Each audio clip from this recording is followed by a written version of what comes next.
예,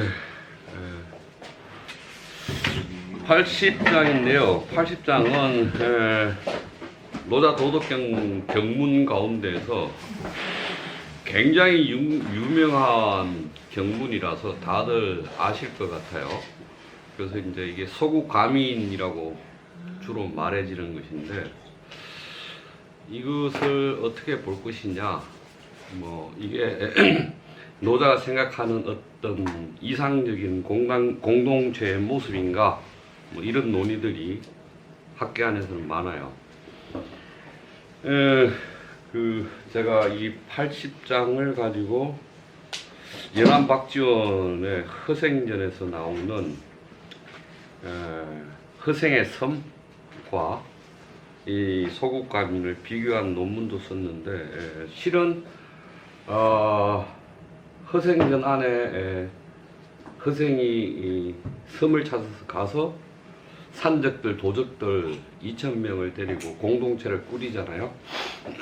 꾸리면서 이제 1년 지나서 그 공동체가 안정이 되고 쌀농사나 농사도 이제 풍년을 이루고 할 때, 허생이 이제 그 허생의 섬에서 나올 때 사람들을 모아놓고 하는 말이, 내가 정말 이상적인 공동체를 만들고 싶었다.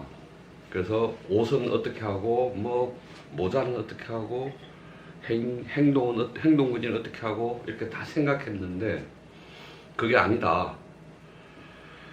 앞으로 할 것은 아이들이 태어날 건데, 아이들이 태어나면 이 산적들, 남자 산적들 1,000명에다가 그 산적들이니까 결혼도 못하고 이렇게 사니까 가난한 여자들을, 결혼 전쟁계 여자들을 하나씩 구해서 배를 타고 거기 간 거잖아요.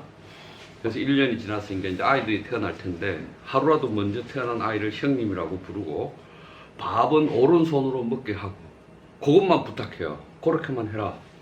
그러고 나서 문자를 아는 사람을 모두 배에 태워서 나오면서 오키나와에 가서 이 쌀 팔아서 번 돈을 다 바다에 빠뜨리고 배도 다 없애버려요. 그다음에 이제 그 공동체를 만들어라. 그래서 이제 허생의 섬에서 허생전에 나오는 허생의 섬인데, 이 허생의 섬이 제가 보기에는 연암이 생각한 노자 80장일 거라고 나는 생각했어요. 왜 그렇게 생각하냐면, 열알기든 어쨌든 간에 연암의 글 안에 노자 장자를 상당히 자주 말을 하는데, 제가 보기에는 연암이 이해한 노자 장자가 수준이 어마어마하게 높아요. 그래서 이제 대놓고 노자 80장이라고 그러진 않지만, 소국가민을 소설로 형성한 것이다. 저만 그렇게 생각한 게 아니고 문학하는 쪽에서 그러한 논문들이, 소논문들이 이미 있어요. 그래서 그 논문들을 비판하면서 제가 그렇게 한번 쓴 기획이 있어요. 그래서 한번 생각해보고 읽어보고, 정말 노자가 생각하는 이 소국가민이 어떠한 배경에서 탄생되었고 어떻게 가능한가, 뭐 이런 거 한번 생각해보죠. 일단 경문을 읽어볼게요. 소국가민의 사유 십백지기 불용하며 삼인 중사이 불언사하야 수유 추여나 무소승지하며 수유 갑병이나 무소진지하고 사인복 결성이 용지하야 감기식하고 미기복하며 안기거하고 락기속하야 인국상망하고 개견지성이 상문호대 민지노사에 불상왕래하니라 그랬어요. 나라가 사이즈가 작고 백성의 수도 적으니 십백지기, 사람들로 하여금 십백지기가 있다 하더라도 불용 사용하지 않게 하며, 백성들로 하여금 죽음을 중히 여겨 멀리 옮겨가지 않게 하며, 비록 배와 수레가 있더라도 그것을 탈 일이 없고, 비록 갑병이라는 것은 무기니까 무기가 있더라도 그것을 펼칠 바가 없게 하며 사람들로 하여금 다시, 이거 복자는 다시 구해요. 다시 결성용지 매듭을 묶어서 그것을 쓰게 하며 그들이 생산한 음식을 달게 먹고 그들이 지어 입은 옷을 아름답게 여기며 그들의 거처를 편안히 하고 그들의 풍속을 즐겨하여 이웃나라가 서로 바라보고 개와 닭과 개의 울음소리가 상문 서로 들리되 사람들은 늙어서 죽음에 이르기까지 서로 왕래하지 않게 하라, 이렇게 얘기를 했어요. 그러면 이게 경문인데, 나라가 사이즈가 작고 백성의 수가 적어서 사람들로 하여금 십백지기가 있어도 사용하지 않게 한다. 그래서 이 십백지기라는 게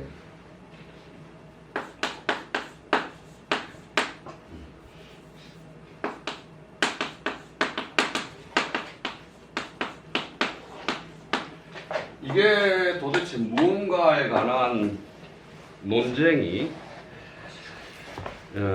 계속 있어 왔고, 이 십백지기를 어떻게 해석할까에 대해서 송대학자들로부터 청대학자들까지 이게 뭐냐라고 얘기했을 때 대체적으로 송대학자들의 의견들하고 이 청대학자들의 의견은 농기구 이렇게 해석하는 경향이 하나 있고, 또 하나는 무기라고 해석하는 경향이 있었어요. 그런데 청나라 시대 때 유월이라는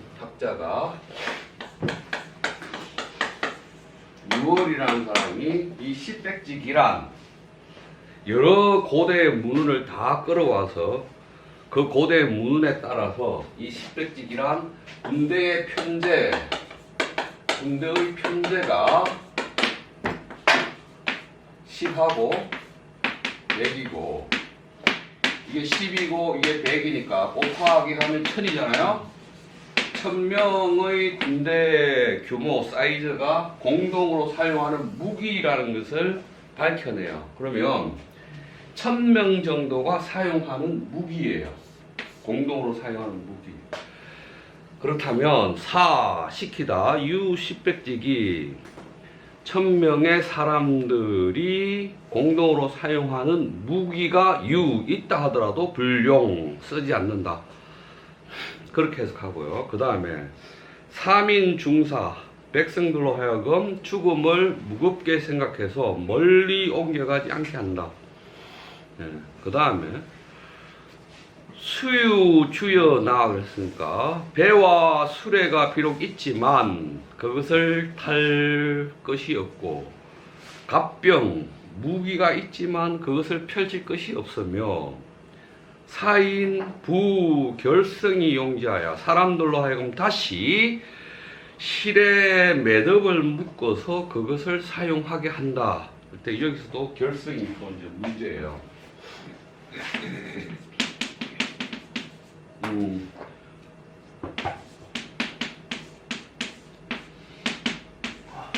결성. 그러면 결성이라는 것은 옛날에 문자가 있기 전에 실에 매듭을 묶어서 숫자를 표현하거나 뭐 이렇게 표현했죠. 이걸 키프라고 얘기하는데, 이 결성 가지고 어떤 뭐 그가 어떤 세금을 얼마 냈고 뭐 이 정도의 의미로 사용된 것이고, 결성 가지고는 한 문장이나 고도의 의미를 표현할 수 없는 정도의 수준의 아주 단순한 의사 표현 도구가 결성이었잖아요. 그걸 사용한다라고 얘기했어요. 그러면 이 정도 얘기해 놓고 소국가미를 생각해 봐요.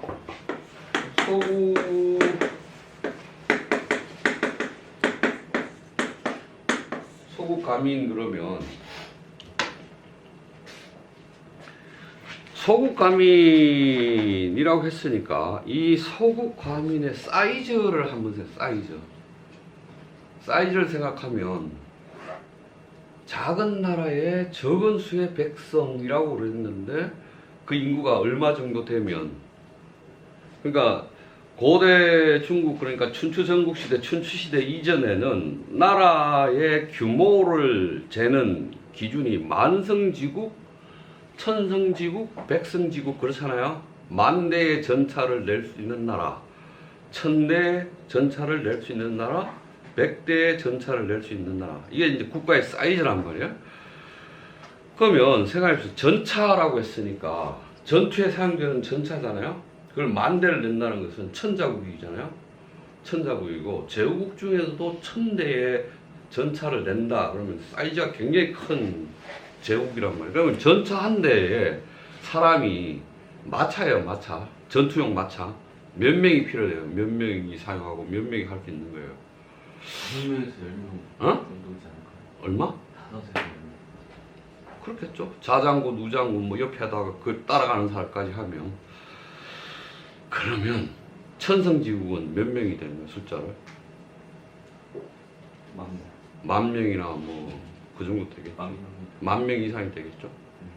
그럼 전투가 그 전쟁이 벌어졌는데 어쨌든 10,000명은 너무 적은 것 같고 수레는 그 정도고 나머지 보병도 있고 뭐 하겠죠. 그래서 아마 이제 그렇게 나올 텐데, 그렇다면 이 지금 이 구조로 이 소국 관인의 사이즈를 생각할 단서는 이것밖에 없어요.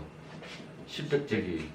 그럼 십백제기는 한자는 두 글자 숫자를 2개 곱하면 더 나란히 쓰면 곱하라는 뜻이니까 10 곱하기 100하면 1000이라. 그러면 이게 마차도 아니고 그냥 군대 편제 안에서 1000명 정도 사이즈의. 그러면 무기가 1000개 있던 개인 무기가. 그러면 이 사이즈는 그 나라 사이즈는 어떻게 봐야 돼요?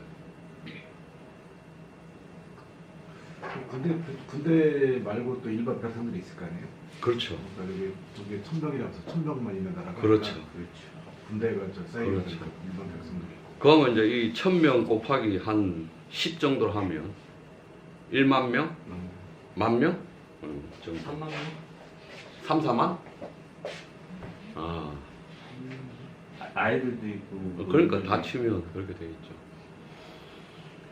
그런데 만약 이게 사이즈가 한 10만이 넘거나 50만이 되거나 하면 어떻게 될까요? 서로 알 수가 없죠. 그래서 이 플라톤이나 소크라테스가 플라톤의 국가이거나 아리스토텔레스의 정치학이라는 책에서 도시국가의 사이즈를 5,000명 정도를 플라톤은 그렇게 보고 아리스토텔레스도 대략 그렇게 봐요. 근데 이유가 뭐냐면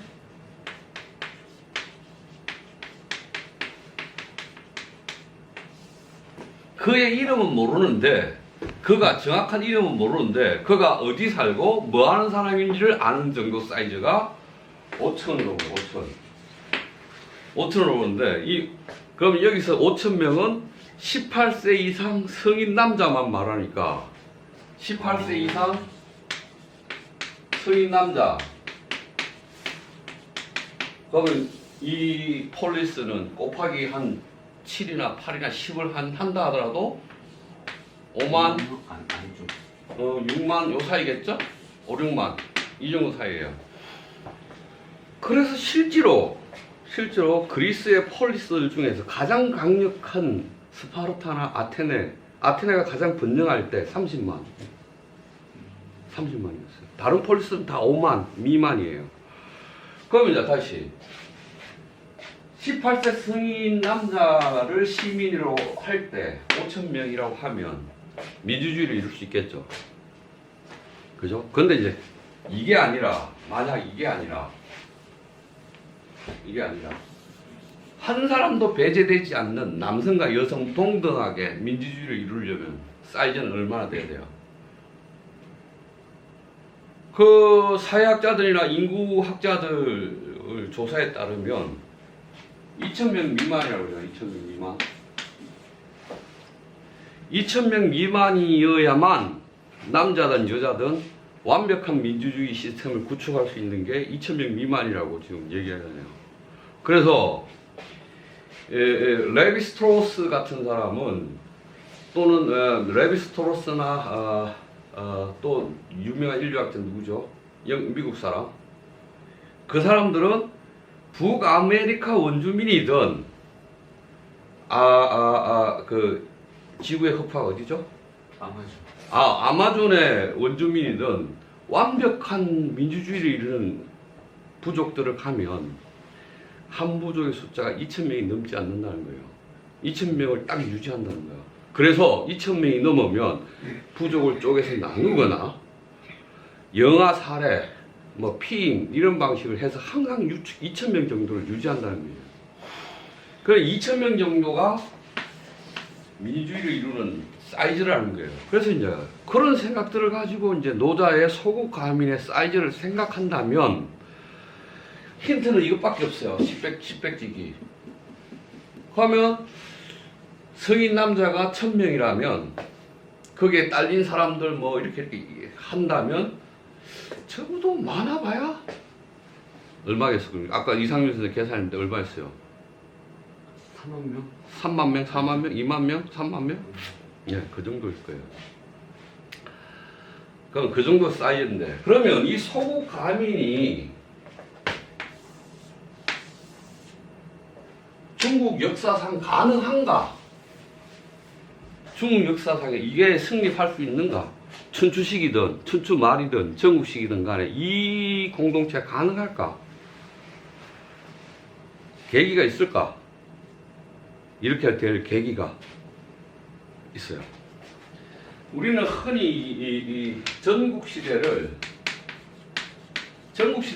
그 역사학자들이 얘기하는 것은 세 가지 개념, 각기 달리 말하는 세 가지가 있는데 그거 말고 대표적으로 이제 그건 역사학자들이 전문적으로 얘기하는 거고 우리가 일반적으로 얘기하는 것은 이 진나라라는 게 3분되잖아요. 3분. 세 나라가 되어서 한, 위, 조, 뭐 이렇게 되잖아요. 한이조 세 나라. 세 나라가 진나라가 쪼개져서 세 나라가 된 것을 전국 시기의 시작이라고 말한단 말이야. 그럼 이제 전국 시기가 이 한이조 요 나라들이 무슨 짓을 하냐면 기존의 춘추 시대나 주나라 시대 때 예법이나 제도를 다 폐기해요. 그걸 변법 그러는데 변법을 하는데 변법의 첫 번째가 세습 귀족을 없애요. 세습 귀족을 없앱니다. 세습 귀족을 없애고 세습 귀족이 가졌던 토지를 다 몰수해요. 그래서 경자 유전을 해요. 농사 짓는 사람이 땅을 갖게 한단 말이에요. 이걸 몰수를 해서 농민들에게 나눠줘요. 그 다음에 세금을 모든 농산물의 10%로 세금을 정해요. 그 네 번째, 황무지 개간권을 줘요. 이 세 나라 모두 다 그렇게 해요. 그럼 어떻게 되냐면 옛날에 춘추시대나 주나라 시대는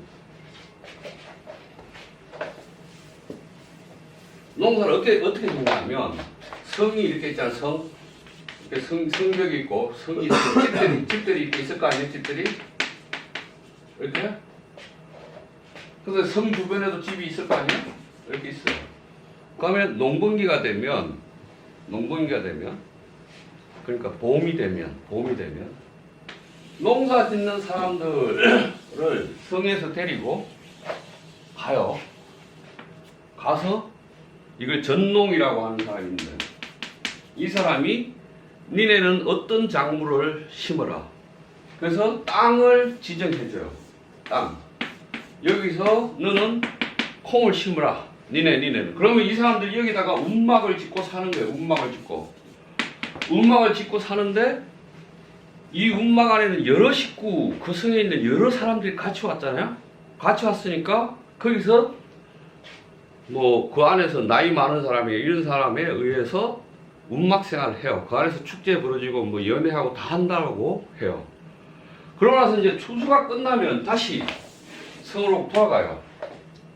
이게 앙리 마스페로라는 프랑스의 이제 중국 전문가가 고대 중국이라는 책에서 써놓은 건데, 이렇게 해서 여기서 농사를 지었는데 같은 작물을 오래 심으면 지심이 사라지잖아요. 그래서 또 역전법이라고 해가지고 다른 토지를 찾아서 또 옮겨줘요. 이거를 산농간 농물 전문으로 맡아하는 사람이 계속 해요, 이거를. 그런데 이제 이게 주나라 시대나 춘추 시대의 일반적인 방법이란 말이에요. 그런데 이렇게 되면, 전국 시대에 이렇게 되면 황무지 개간권을 농민한테 주는 거예요. 그럼 황무지를 내가 개간해. 그래서 농사를 지어. 세금만 10% 내면 내 경작권을 내가 주장하고 소유할 수 있어요. 그럼 다시 이 황무지를 개간하러 가다가 성읍하고 너무 멀어져서 단절이 됐다 쳐봐. 성읍하고 단절이 됐다 쳐봐. 그 아까 내가 앙리 마스페로 얘기를 했지만, 앙리 마스페로가 이 운막을 짓고 사는데, 이 운막에 여러 채의 운막을 짓고 사는데, 그 운막의 농민들 집단이 1000명, 600명 이렇게 된다고 써놨어요. 고대 중국이라는 책에. 그럼 가봐. 이거 일단 계속 황무지를 찾아서 가다가 연락이 2줄 되는 사람, 너무 멀리까지 왔어. 웬인데 왔어. 근데 한 600명, 700명이 왔다가 식구가 늘어나서 복귀를 안 해. 여기 자기들 편하니까. 그럼 공동체가 가능할 수 있죠. 그럼 다시 생각하면, 전국시대 때 법과 사상을 채택하고 변법을 시행한 나라들이 대부분인데, 한이조, 한, 위, 조, 제 이런 나라들이 다 그래요. 이렇게 한단 말이에요. 부국강병을 하기 위해서 하는데, 이 한이조들이 이런 방법을 할 때 황무지개간이 대량으로 일어나고, 중국이라는 게 지금 중국 생각하면 안 되고, 양자강 이남이나 이런 데는 황무지여서 사람이 살지가 않는 동네예요. 근데 가다가 그런 데 가서 이제 정착을 해서 하면 이런 소규모 공동체를 만들 수 있죠. 가능한 얘기예요. 그래서 마스페로 고대 중국 이러한 책을 보면 시경이나 얘기나 이런 책들에서 쭉 가지고 그런 근거를 가지고 이 얘기를 해요. 소국가민 공동체가 만들어질 수 있다는 얘기를. 자, 그런 관점에서 보자면 소국가민은 노자가 희망한 공동체가 아니라 실제 가능한 공동체였고, 실제 가능한 공동체에서 그들의 생각이나 이익을 대변하기 위해서 노자를 썼을 수도 있다. 그렇게 말할 수 있죠.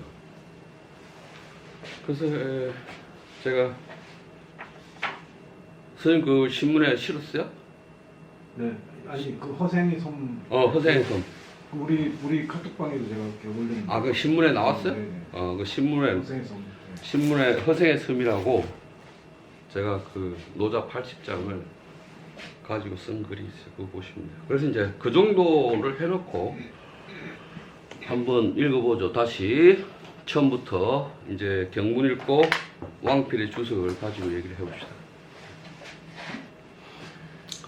소국가민의 나라의 규모는 적고 백성의 숫자는 적은 때, 여기에 대해서 왕필은 구기소하고 민우가라도 상가사 반건을 항대국 민중화 그 소국 이언야라 그랬네요. 나라가 이미 작고 백성도 또한 숫자가 적은데도 오히려 반고 옛날 상태로 되돌릴 수 있거늘 한국대 민중호야. 하물며 나라도 크고 백성도 많은 대서랴. 이게 지금 좀 이상하죠. 그러므로 그 소국이 이은 작은 나라를 거론해서 말한 것이다. 자, 그러면 한번 생각을 해보죠. 작은 나라를 반고할 수 있다고 했어요. 옛날로 되돌릴 수 있다고 그랬는데 대국 그럴까요? 대국은 반고할 수 있나요? 이게 이제 질문이고, 반고가 도대체 옛날이란 게 뭐냐? 옛날이라는 게. 그 옛날을 뭐라고 해야 돼요? 어떻게 알아? 그럼 지금 노자가 말하는 반고 할 때 우리는 아까 읽었던 고가 결승이잖아요. 결승을 사용하는 거. 문자가 없다는 뜻이죠. 결승을 사용하니까 문자가 없는 거예요. 문자가 아직 만들어지기 이전이니까 문자가 없는 상태로 되돌리자는 얘기잖아요. 결승을 하자는 말입니다. 문자가 없는 대로 되돌리자 하자. 그러면 다시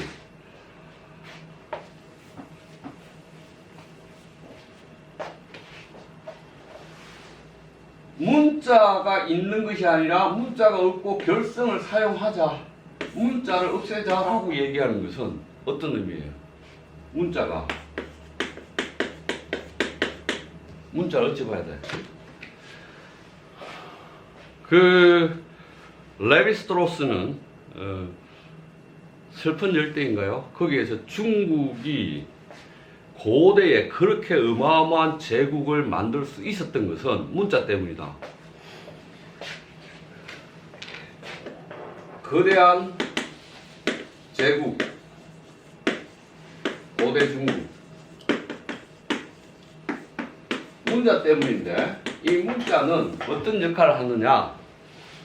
문자나 언어 체계, 문자로 이루어진 언어 체계에 사람 하나를 배치했다. 사람을 배치했다는 거예요.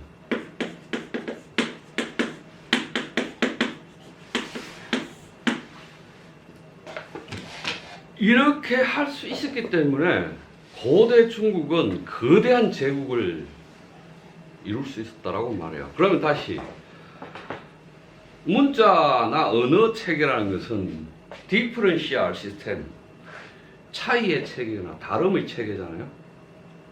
그러면 차이의 체계를 이렇게 언어는 말할 수밖에 없고, 언어 자체 속성이 그러니까 그 차이의 체계를 형성하고 그 차이가 제도가 되거나 규범이 되거나 법이 되거나 사회 구조가 되죠. 그래서 레비스트로스는 페르난디 소시르는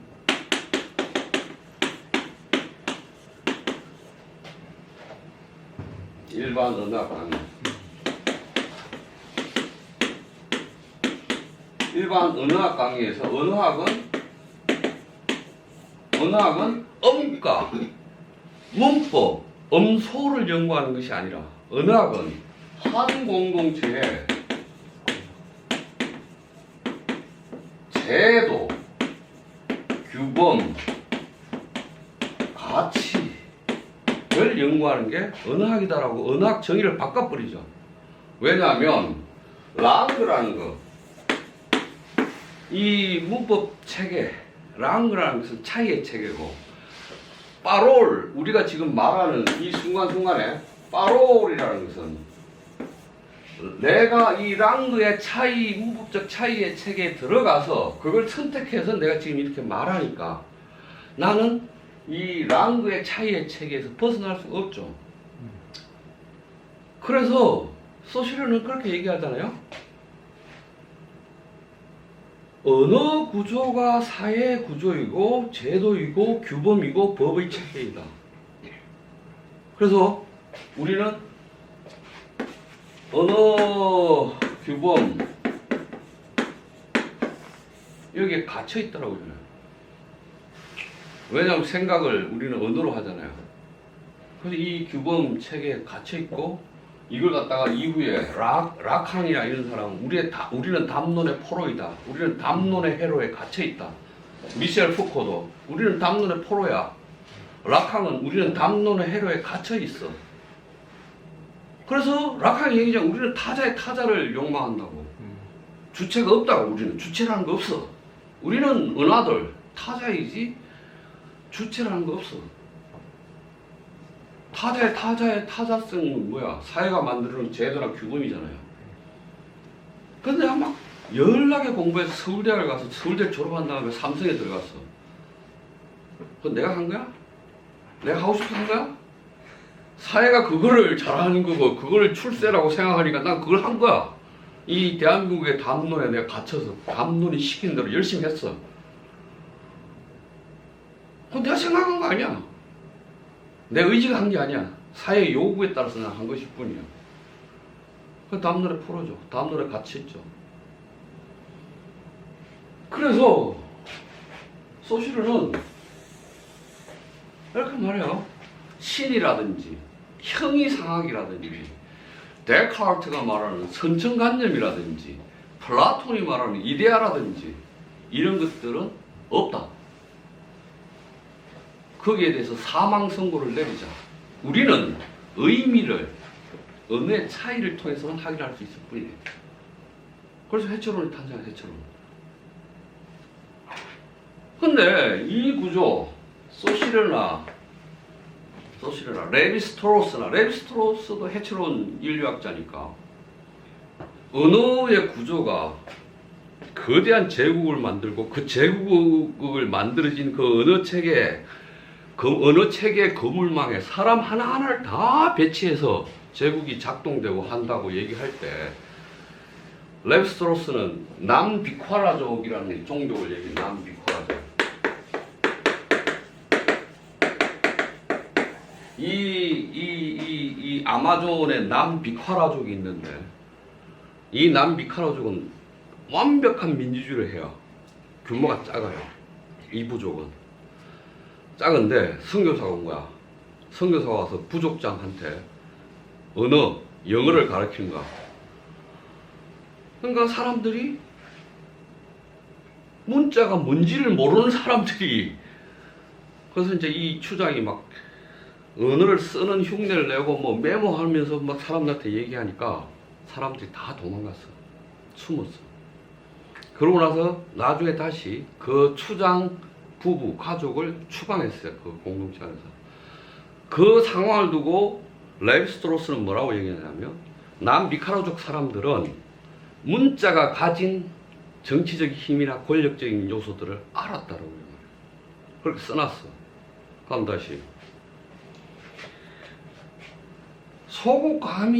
만약 소국 가민을 이렇게 해놓고 이거를 갖다가 옛날로 되돌리는 일이야 라고 했을 때 이 옛날을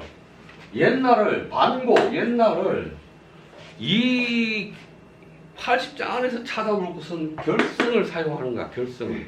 문자를 사용하지 않고.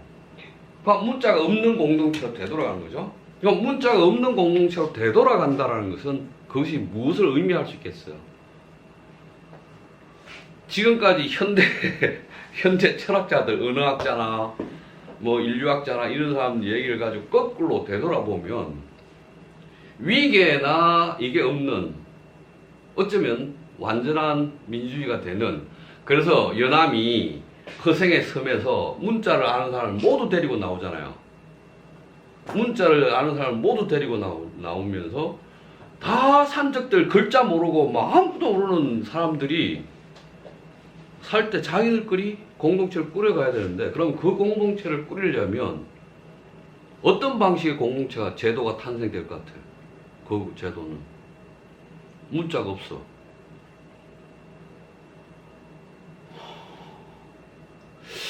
남비카라족처럼 완벽한 민주주의. 밤마다 모닥불에 모여서 내일 뭐 해야 될까요? 자유롭게 얘기하고 결정하고 하고. 그렇잖아. 그래서 남미카라족 레비스트로스가 말하는 남미카라족의 운막의 구조는 한가운데 모닥불과 공터가 있고 이 공터 주변으로 집들이 다 이렇게 둘러싸서 있어서 밤마다 여기서 모여서 자유롭게 의사개진해서 결정을 한다고 그러잖아요. 이 부족들이 모여서. 그래서 완전한 민주주의고 우리가 그들이 원시부족이라고 생각하는데 원시부족이라고 해서 미개하다고 생각하는데 미개하지 않다고.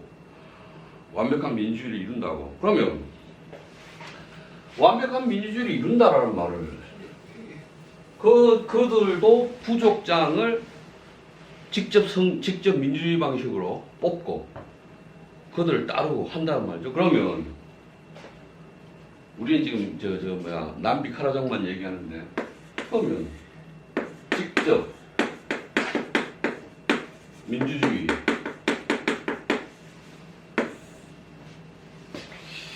어쩌면 이게 가능한 공동체일지도 몰라요. 자, 다시 앙리 마스페로 얘기로 가봅시다. 앙리 마스페로가 고대 중국이란 책에서 했듯이 이 농사 집단이 성에서 나와서 자꾸만 멀어져서 황무지를 개간하러 가서 자꾸 갔다면 한 1000명 정도가 그렇게 이주를 했다면 남성 여성 다 합쳐서 아이들까지. 그래서 아이들도 태어나고 거기서 축제도 하고 결혼도 하고 자꾸 불어날 거예요. 그러면 그 공동체에서 경험이 많거나 나이 많은 사람이 공동체를 이끌겠지만 그 의사결정 방식은 명령의 체계는 아닐 거예요. 국가가 갖는 명령의 체계는 아닐 거예요. 그런 의미에서 좀 이렇게 자생적인 공동체가 만들어질 것이고 이 공동체가 자꾸 커질 수 있겠죠. 자꾸 커지고 영토가 늘어나고 해서 자꾸 커지면 나라가 되겠죠. 중국의 춘추 말 전국에서 가장 대표적인 이 방식으로 나라가 된 게 초나라죠. 초나라는 천자의 지배를 받지 않았죠. 그래서 초나라는 지가 왕이라고 그랬어요. 그 나라의 왕. 왕이란 말은 천자만 쓸 수 있는 용어인데 지는 이 양자강 밑에 지는 여기서 스스로 커져서 나라가 됐고 자기 임금을 왕이라고 천자만 왕이라고 사용하는 왕을 사용해요. 그래서 이 왕이란 말은 전국 말이나 되어야만 전국 말이 되면 강한 제후들이 친의 왕을 자기를 왕이라고 말해요. 그 왕이라 쓰면 안 돼요. 왕은 천자만 쓰는 말이에요. 근데 얘는 시작부터 지가 왕이라고 얘기해. 시작부터 그렇게 될 수도 있겠죠. 이렇게 가능성도 있을 겁니다. 그 정도로 생각하면 이 주석으로 돌아와서 나라는 이미 작고 백성 또한 숫자가 적더라도 오히려 옛날로 되돌릴 수 있거늘 게다가 나라도 크고 백성이 많은 경우에야 이게 사이즈가 크고 백성이 많은데 반고할 수 있을까? 이게 왕필의 주석의 문제라. 그래서 이 문제, 이 주석 때문에 북경대 루열 교수나 이런 사람들이 이건 좀 이상하다. 이 문장 문제 제기를 해요. 왕필의 이 주석은 이상하다. 그래서 뭐 왕필 써놨으니 어쩔 수 없는데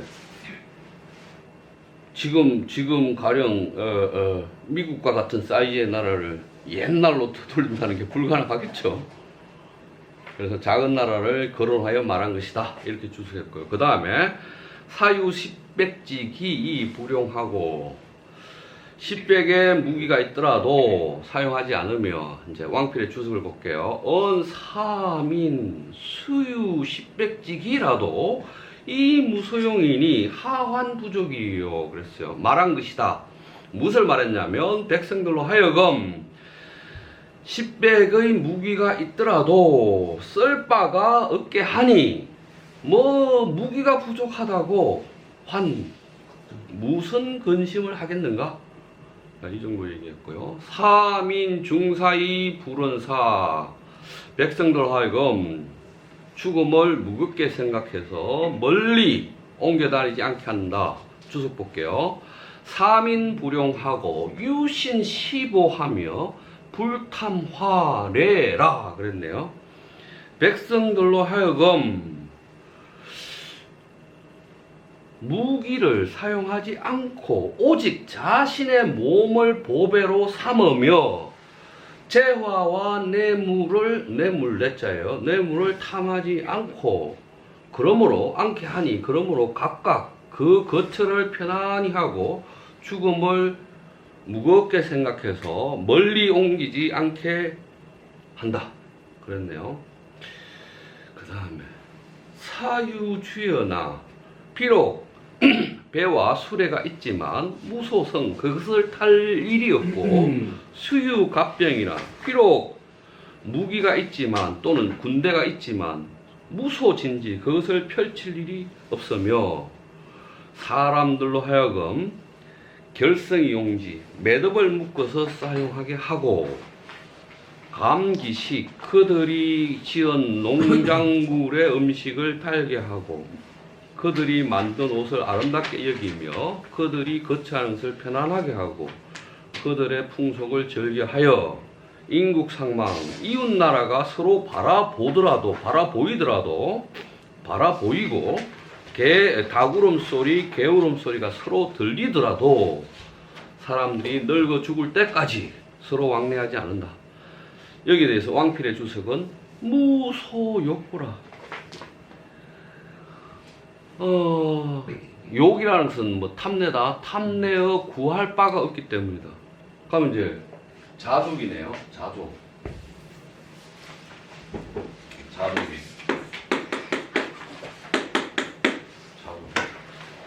자족의 공동체.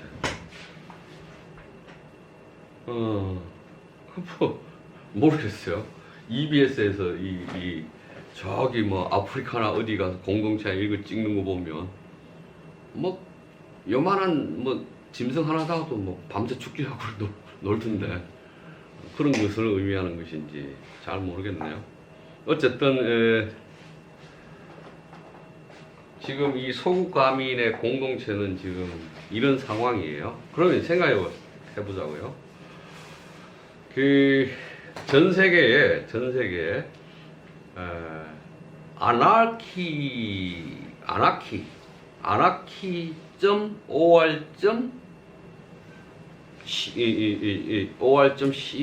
org.or이라고 하는 게 있을 거야. www 전 세계에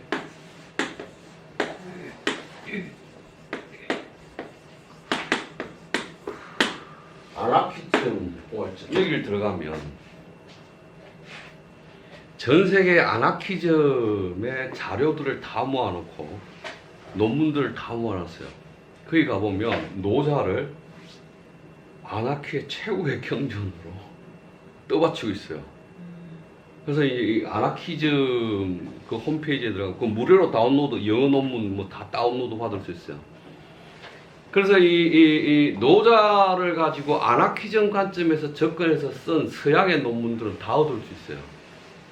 그래서 노자를 인류 최초의 아나키즘의 경전이라고 평가하는데 그들이 할 때 이제 이 자족, 자치, 자화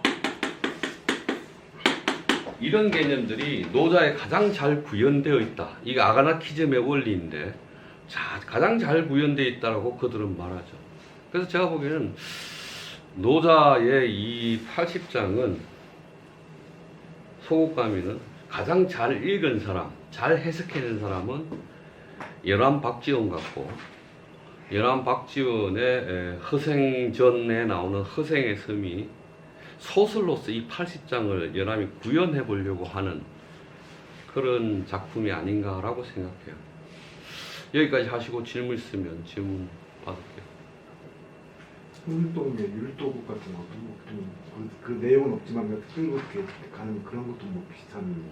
율도국 홍길동에 나오는 율도국 같은 경우는 홍길동이 신선이잖아요. 율도국의 마지막에 보면 명아주를 짚고 구름을 타고 난 할아버지가 홍길동한테 얘기하잖아요. 인간 세상이 재밌었더뇨? 나하고 가자. 그래서 같이 신선계로 뿅 가잖아요. 이 인간 세상에 내려온 신선이었고, 그런 것이었죠. 그래서 이제 관점은 조금 다른 것 같아요. 근데 이제 어쨌든 홍길동전 같은 경우에 율도국, 홍길동 율도국, 이 율도국에서 뭐 그 평화롭게 살고 그렇게 살잖아요. 살다가 이제 이 율도국에는 뭐 이 율도국의 신화가 영정조 이후 영정조 철종 뭐 이렇게 갈 거 아니에요. 그때 이 율도국의 홍길동전의 율도국이 해도 기병설의 원형이 돼요. 바다에 있는 섬에서 군대가 와서 조선 왕조를 무너뜨리고 새로운 조선을 만들 거야. 남조선이죠. 남조선 신앙, 이제 신앙화해요. 그러면 뭐 이 구한말까지 남조선 신앙인데 남이라는 것은 앞이라는 뜻이잖아요. 남산 위에 저 소나무는 앞산이라는 뜻이잖아. 서울의 남산이 아니고 내 앞에 있는 산이 다 남산이잖아. 그럼 남이라는 것은 미래예요. 미래의 조선인데 이 미래의 조선 신앙은 이렇게 가요. 이렇게 가다가 뭐야 정감록 이런 것들을 하고 결합해서 민중사상을 만들죠. 민중사상을 만들어내고 진인, 정도령 뭐 이런 사유들이 나오면서 이 사유가 이런 신앙들이 그대로 동학하고 결합하고 또 그때 이제 정역이라는 역학이 나오면서 관광이에요?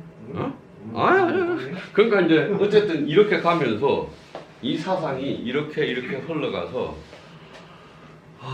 구한말에 가면 여기에다가 뭐 진인, 정도령 이런 개념, 그 다음에 뭐예요? 정감록, 비기, 비결 이런 것들이 자꾸만 결합하고 그 다음에 1800년대에 김일구 선생의 정력이 나오면 정력하고 결합해서 완전히 동학이 탄생하면서 동학은 남녀 동등하고 어린이와 다 동등하죠. 다 하눌림이잖아요. 그러니까 하눌림이 하눌림을 때릴 수가 없잖아. 그래서 여자와 아이를 때리지 마라. 최순 선생이 말했잖아. 여자와 아이를 때리는 것은 하눌림을 때리는 것이다. 어떻게 하눌림을 때릴 수 있냐? 때리지 마라. 그렇게 얘기를 하잖아요.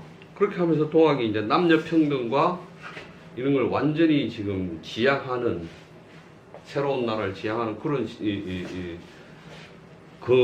구한말 근대 사상으로 가는데 아마 홍길동의 율도국이 굉장히 중요한 모델이 되고 그로부터 이렇게 했을 텐데 이건 홍길동이고 연암은 다른 종류의 이제 소설이죠. 그래서 그렇게 본다면 상당히 소국과민의 사유가 그런 것들에 서서히 스며 있을 수도 있고 또 하나는 일본이나 중국이나 안에서 이 소국과민의 방식들이 존재했죠. 일본 학자 뭐 엔토 쇼에키 같은 사람이 노자의 이 소국과민 사유가 일본 안에서 자생적인 막시즘 공동체를 만들어냈다라고 연구 쓴 논문이 있기도 하고 중국에서 이제 명청교체기의 회라는 개념,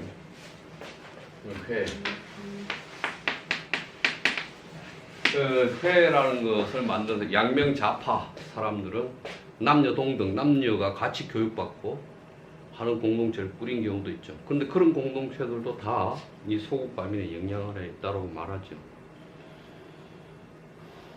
또 뭐 질문할 게 있으면 하시고. 언어는 이제 문자가 이제 소리인데 문자를 없어도 문자가 없는 상태여도 이제 말로 의사소통을 하잖아요. 근데 만약에 그런 작은 사회에서 직접 민주주의를 해요. 근데 이제 이렇게 모여서 회의하듯이 의견을 나누고 뭐 결정을 할 텐데 이제 그 결정을 나름대로 남기거나 혹은 그럴 때 이제 문자가 사용이 될 텐데 그게 남기지 않으면 기억에만 서로 의존해야 되잖아요. 네. 그래서 노래를 만들어서 노래를 노래로. 부르면서 그 역사의 그 자기 부족의 역사를 계속 말하는데 사실은 이제 문자와 입말 언어, 기호 언어와 입말 언어의 차이는 없다고 말해요. 소실은 그러니까요. 차이는 없다고 말하는데 문제는 그러니까 유럽의 그 그러니까 먼스탄 있는 그 동네에 어떤 부족에 가면 문자가 없대요. 지금도 소시르가 연구한 바에 따르면. 그런데 문자가 없이 입말 언어도 차이의 체계고 사회 제도고 다 만들지만 근본적인 차이점은 문자는 입말의 변장이라고 표현해. 변장. 이걸 바꾼 거. 그런데 이제 이거를 갖다가 기호로 만들어내면 거대한 시스템을 만든다는 거죠. 작은 공동체는 가능한데 작은 공동체도 이런 입말로 가치나 제도를 만들지만 문자를 가지면 대제국을 만들 수 있는 게 된다는 거예요. 그 차이점이 있다는 거야. 네. 그래서 이제 어쨌든 이 기호라는 것 자체는 그러한 힘을 가지니까. 그래서 우리가 이제 이 기호라는 게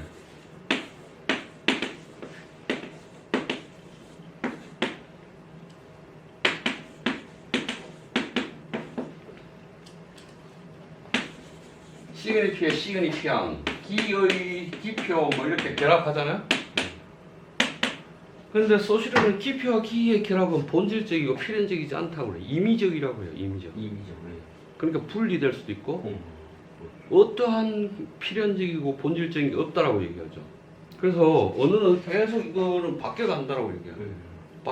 바뀌어가지만 그 랑그 체계는 계속 한 공동체 안에 계속 유지되는데 이 랑그는 차이의 체계고 문법이고 이래서 습득해야 되고 그 공동체 안에서 내가 공동체 일원이 되자면 랑그를 배울 수밖에 없다고 말하죠.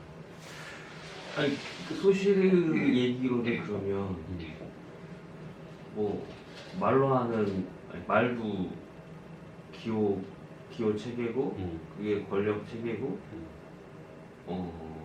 그런데 문자도 그렇고 그러면 그걸 버려야 된다는 거예요? 아니지.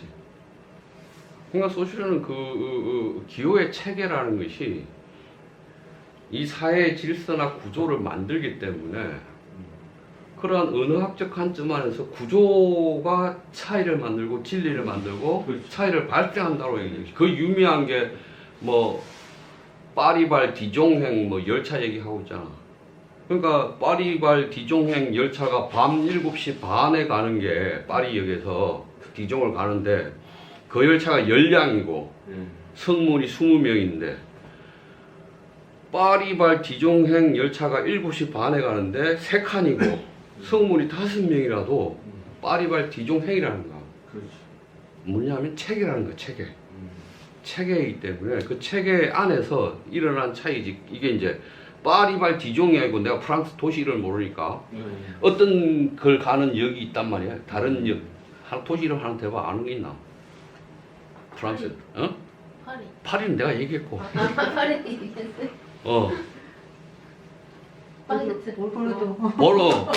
파리에서 보르도 가는 그 기차는 7시 반에 간다 쳐.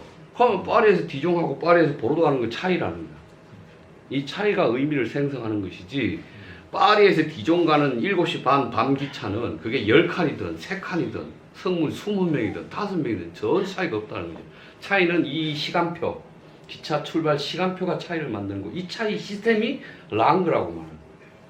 아니 근데 뭐 학자로서 연구해서 그런 얘기를 할 수 있는데 그러니까 의미가 많이 생기면서 인간이 풍요로워진 게 아닌가라는 생각이 들거든요. 왜냐하면 중요한 거는 그걸 그러니까 그걸 말하는 단어들이 많이 생겨요.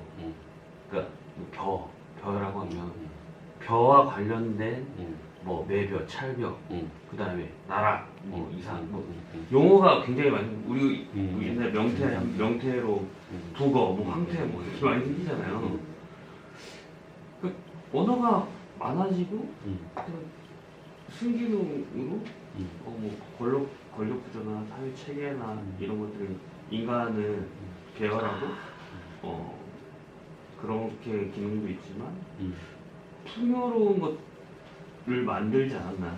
그러니까 어떤 이제 이상민 선생은 언어가 친교의 기능도 있고 어떤 사물을 다양하게 보는 풍요의 기능도 있는데 언어가 가진 것이 당연히 있죠. 당연히 있는데 이제 이거는 그런 말을 하는 것이 아니라 언어 구조, 문법 체계 내가 일상에서 사용하는 것의 형태는 그렇다는 거예요. 예를 들면 오늘 비 왔잖아요. 그러면 오늘 저녁에는 비가 와서 그런지 좀 춥네요 이렇게 말을 했다 쳐. 이건 빠롤이잖아. 빠롤이라는 것은 지금 이 순간 하고 나면 사라지는 거야. 근데 내가 오늘 비가 와서 춥네요 이렇게 말하기 위해서는 나는 오늘이란 단어를 랑그 체계에서 어제가 아니고 오늘을 선택하는 거죠. 눈이 아니고 비를 선택하고 춥다, 쌀쌀하다, 서늘하다 중에 춥다를 선택한 거잖아. 그렇죠. 그래서 빠롤이 되는 거잖아. 그럼 이제 이 랑그는 시스템 자체가 차이의 체계인데 그 차이의 체계를 내가 선택하는 거지. 그러면 내가 아무리 이 언어를 한다라고 빠롤을 말하지만 이 차이 체계를 내가 벗어날 수가 없지. 없죠. 그러니까 그런 의미에서 말하는 것이지. 뭐 밥 먹었어요. 뭐 이런 친교나 이거의 언어를 말하는 것은 아니지. 소실이가 말하는. 그러면요 섬에다가 섬에 글 아는 사람이 아무도 없잖아요. 그리고 글 아는 사람 다 데리고 나왔잖아요. 그러면 자기는 글을 모르는 상태로 되돌아갈 수는 없잖아요. 그러면 글을 아는 사람들이랑 살아야지 좋고 편안하고 쾌적하게 살 수 있을 거예요. 그러면 이거는 계급 계급인 거죠. 어떻게 보면. 언어가 사실은 그 하이어르키 하죠.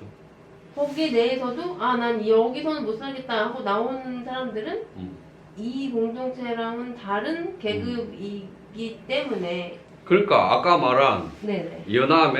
연암의 허생의 섬에서는 마지막이 뭐냐면 네.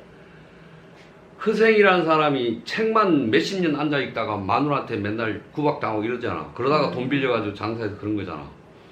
허생하고 같이 사람을 데리고 왔던 사람들 중에 식자들이 있어요. 글자를 아는 사람. 네. 그 사람들 모두 데려오는 거야. 그래서 그 허생 섬 안에는 문자를 아는 사람이 아무도 없어. 네. 그들이 자유롭게 그렇게 질서를 만들으라고 한 거야. 그리고 자기는 나와. 다시 한양으로 와서 빚 다 갚고 하잖아. 네. 그러니까. 끝이 그렇다고요? 그러면 이제 이게 소국감을 그렇게 해석할 수 있지만 네. 실은 연암이 의도한 게 이것일 수도 있어요.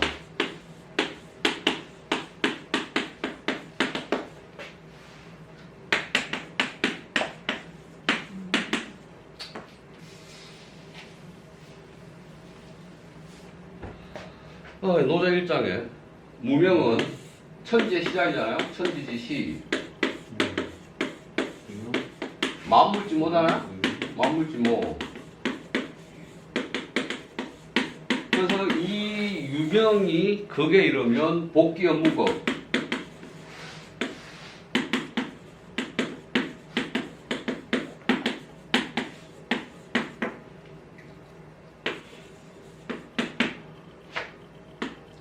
어떠한 기준도 없는 상태로 되돌린다. 되돌리면 무극이 되고 무명의 세계가 되겠죠. 그럼 무명의 세계를 허생의 섬으로 볼 수도 있죠. 어떠한 제도나 규칙이 없이 이제 만들어져야 하는 제도, 명이 제도니까 제도를 만들어야 하는 그 계기를 딱 만들고 나오는 것일 수도 있죠. 만들어지겠죠. 만들어지겠지. 그러니까 무명은 유명으로 갈 수밖에 없어. 그런데 이 가면 또 이 제도가 우리의 억압 기제가 되거나 권력자를 만들어서 지배하겠지. 그러면 복귀 업무법, 기준 없는 상태 되돌리겠지. 다시 무명이 되겠지. 무명이 다시 유명을 가겠지. 노자의 사이클은 항상 무명에서 유명에서 복잡해서 그 억압의 사회에서 다시 무명. 그게 이걸 갖다가 노자는 도의운동이라고 그러잖아. 도의운동.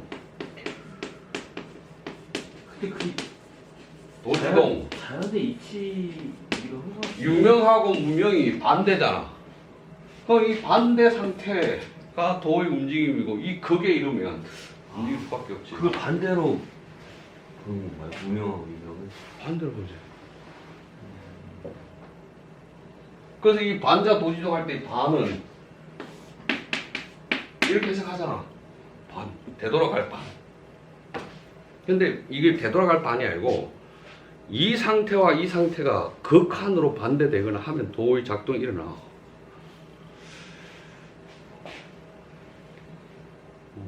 그냥 여러 가지 생각이 들어서 그런데 여러 가지 생각이 유명, 들어야지. 유명 뭐 자연의 이치처럼 보이기도 하고 자연 순환처럼 보이기도 하고 만약에 뭐 우주의 탄생하고 확장과 다시 뭐 소멸 이런 생각 들긴 하는데 잘 모르겠네요. 누가 노자를 뭘 잘하면 안 되지. 몰라야지. 그래야 노자 아닌가? 아니, 우주가 뭐 빅뱅 이후에 계속 지금도 확장된다고 얘기하잖아요. 과학자들. 뭐 사실인지 아닌지는 모르겠는데 사실이겠죠. 사실이라고 유튜브가 그랬어요. 유튜브에 아, 유 선생이? 아, 유 선생도 가끔 잘못된 게 많으니까. 아, 근데 이게 그래서 그러면 큰 그림으로 보면 그냥 어차피 어, 무명 유명 무명이니까 어. 그냥 그 과정 속에 그냥 우리가 있는 것 뿐인 거잖아요. 그렇죠. 우리 그 과정에 있죠. 뭘 식자. 추구한들 뭘 할 거면 아, 그럼 또 염세 페이지로 빠져 왜? 염세 아이, 식자가 그 섬을 지배할 수도 있는데 나왔다는 것 자체도 대단한. 그 양반이 그렇게 얘기하지. 내가 의복 제도도 만들고 의관 모자 제도도 만들고 나머지 제도를 내가 만들려고 했는데 내 덕이 부족해서 그러지 않기로 했다. 니네는 이제 앞으로 이제 막 1년 지났으니까 이제 부부도 짝을 지어줬으니까 자식이 태어날 건데 하루라도 먼저 태어난 아이를 형님으로 부르고 아이들은 오른손으로 밥을 먹게 하라. 이 두 가지만 말하고다가 잘못 잘 살아 그러고 그 다음 내용은 없는 거죠. 없지. 근데 그게 중요해서 그런 건지 아니면 그냥 뭐 하나를 아니 저렇게 하기 위해서지. 요 상태를 만들어 준 그 거지 딱. 상태를 만들기 위해서 씨앗을 뿌렸구나. 딱 요 상태를 만든 거지. 제도를 그러니까 누구를 네가 나를 대신해 하는 순간 그게 제도가 되겠죠. 당신은 뭐라고 이렇게 지적하고 배정을 시켜주는 순간 그게 그렇죠. 제도가 되겠죠. 그렇죠. 네. 그렇죠. 신분이 발생해 버리죠. 당연하죠. 네. 오게 튄네 그러면. 그러니까 아무 말 안 했잖아. 아 니네 허세가 알아서 해. 니네 알아서 해. 그두 가지요. 아니 그게 이제 아이들이 태어날 거니까 하루라도 먼저 태어난 애를 형님이라고 하고. 그게 두 가지가 오게 튀라고요.